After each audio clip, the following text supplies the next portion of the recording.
Ne serait-ce pas la plus grande des hontes si le plus exceptionnel des miracles de tous les temps passés, présents et futurs, dans l'univers connu, la vie intelligente, venait à être gaspillée par un manque de compréhension, par un manque d'intérêt ou de conscience du fait que nous sommes la seule espèce capable de pensées intellectuelles?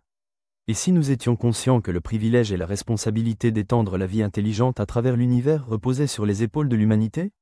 Je me demande à quoi ressemblerait notre approche de la gouvernance, des relations internationales, des sciences, de la médecine, de la culture, de la religion, de la guerre et de la vie elle-même. En réalisant le destin énorme et glorieux auquel notre espèce est confrontée, continuerions-nous à nous battre et à nous détruire pour des questions aussi triviales que des différences d'opinion sur des concepts limités par le temps et rétrogrades, comme les frontières territoriales, des frontières qui changent d'une génération à l'autre, parfois impliquant des territoires sans valeur comme du sable dans un désert? Et si la cupidité pouvait être remplacée par de l'empathie et de la bienveillance, ou si la haine pouvait être transformée en compréhension et en compromis? Et si les mauvaises actions étaient confrontées à un désaveu et un rejet collectif? Je crois que notre monde, ce petit monde mais potentiellement extensible, serait un endroit bien meilleur à appeler chez soi. Permettez-moi d'expliquer le concept de « rare earth », terre rare, et pourquoi le fait que la réponse la plus simple est probablement la bonne, je dirais 99,99% du temps, est vrai. Jusqu'à ce moment précis, l'humanité est le seul être vivant et pensant connu dans l'univers. Il est vrai qu'il existe d'innombrables possibilités de vie quelque part ou peut-être partout dans l'univers, mais pas de vie intelligente. Mais supposons que la vie intelligente soit également présente partout dans le cosmos. Mais nous ne l'avons pas encore trouvée. Donc, pour des raisons pratiques, nous devons supposer que nous sommes la seule espèce ayant suffisamment de capacité intellectuelle pour même envisager la possibilité d'autres formes de vie civilisée, sans parler de la possibilité de voyager dans un vaisseau interstellaire. Alors, à mesure que l'humanité se tourne vers le cosmos comme prochaine frontière, nous devrions davantage réfléchir à la prise de conscience que nous sommes les seules formes de vie intelligentes dans l'univers connu, et donc nous devrions commencer à voir les êtres humains pour ce que nous sommes, une rareté, un miracle, un véritable don de la création sur une petite sphère bleue dans une petite galaxie, loin, très loin. Nous devrions être assez responsables pour chérir et protéger ces vies, au lieu de nous éliminer les uns les autres. Nous devrions procurer l'amélioration de l'humanité, le bien-être de l'humanité, et son progrès. Nous devrions évoluer vers une société saine où tous les humains ont une place, une raison, et un avenir à espérer. Notre technologie devrait progresser pour atteindre l'excellence en qualité de vie, et non l'excellence dans les moyens de mettre fin à la vie, la seule précieuse forme de vie intelligente que nous savons exister ici même sur la planète Terre. Alors que mes pensées se mêlaient dans ma tête, un bruit fort à la porte me fit sauter de mon siège. Mon cœur battait extrêmement vite, l'adrénaline traversait mon corps au point que je n'étais même pas conscient de mes pieds touchant le sol.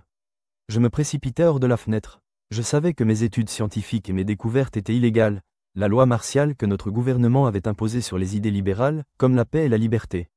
Ces jours-là, où nous étions en paix et vivions en liberté, étaient depuis longtemps révolus. Le monde était tombé dans le chaos où quelques hommes puissants régnaient d'une main de fer. Chaque superpuissance était désormais une superdictature, redessinant et séparant les pays à leur guise, réduisant les populations en esclavage et augmentant exponentiellement la souffrance humaine. La technologie était maintenant au service de la guerre et de la destruction.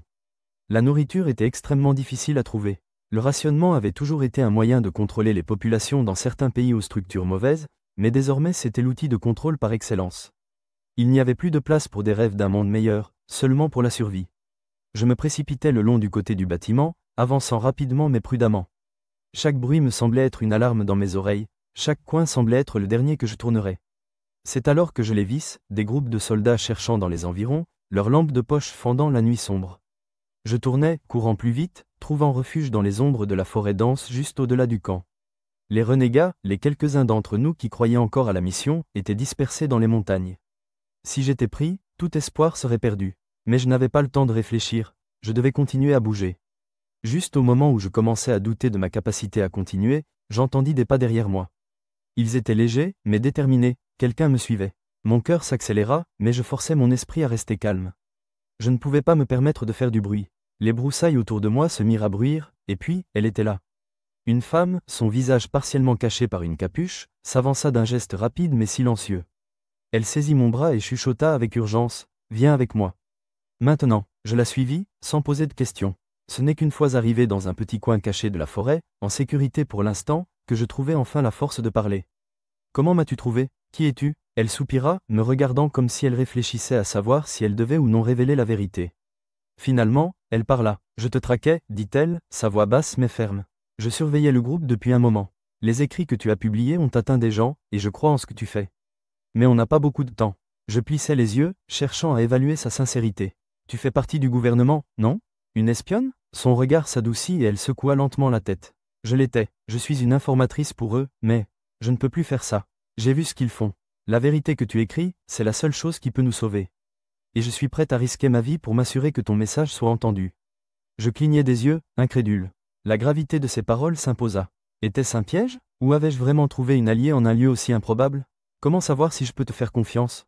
Demandai-je, incertain du risque que je pouvais prendre. Elle soutint mon regard avec fermeté, sa voix inébranlable.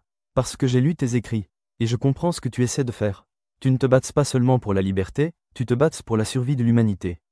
Nous ne pouvons pas la laisser mourir, pas comme ça. Si nous laissons le gouvernement continuer, si nous n'agissons pas, tout ce que tu as écrit ne restera rien de plus qu'un rêve. Avant que je puisse répondre, des voix résonnèrent à travers les arbres. C'était l'armée, il se rapprochait, elle saisit ma main, me tirant hors du chemin, dans un épais patch de fourré où nous nous accroupîmes à terre. Mon cœur battait encore plus fort, mais ce n'était plus seulement de la peur. Il y avait maintenant une détermination brûlante en moi. Comment as-tu su où j'étais? Demandai-je, toujours essoufflé par la course. Je suivais les signaux, dit-elle doucement. Tes messages ont été cryptés d'une manière que les autorités n'ont pas encore détectée, mais ils commencent à chercher. Ils sont à ta poursuite. Je la pressai pour plus d'informations.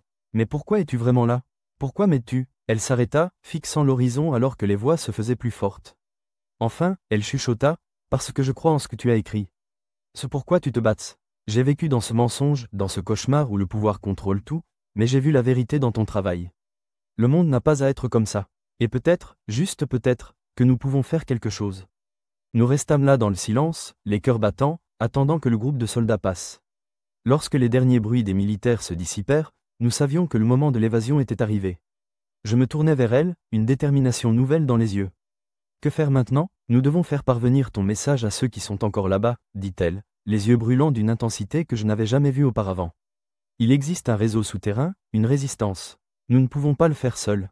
Mais si nous pouvons les atteindre, si nous pouvons nous connecter, nous pourrons changer les choses. Nous allons lancer un mouvement. Je la regardais, la voyant non plus comme une espionne, mais comme une alliée. Tu as raison, dis-je. Faisons-le. Assurons-nous que l'humanité survive, et qu'elle évolue, en quelque chose de meilleur, quelque chose qui vaut la peine d'être sauvé. Le bruit de pas qui se rapprocha nous fit tous deux nous figer. Mais maintenant, je savais qu'il n'y avait pas de retour en arrière. Notre survie, notre avenir, l'avenir de l'humanité, dépendait de nous. Ensemble, nous allions nous battre. Et cette fois, la lutte ne serait pas seulement pour la survie. Ce serait pour l'âme de l'humanité elle-même. Si vous avez aimé cette histoire, veuillez commenter, aimer et vous abonner et n'oubliez pas d'appuyer sur la cloche pour les vidéos à venir. D'ici là, laissez libre cours à votre imagination, nous y arriverons.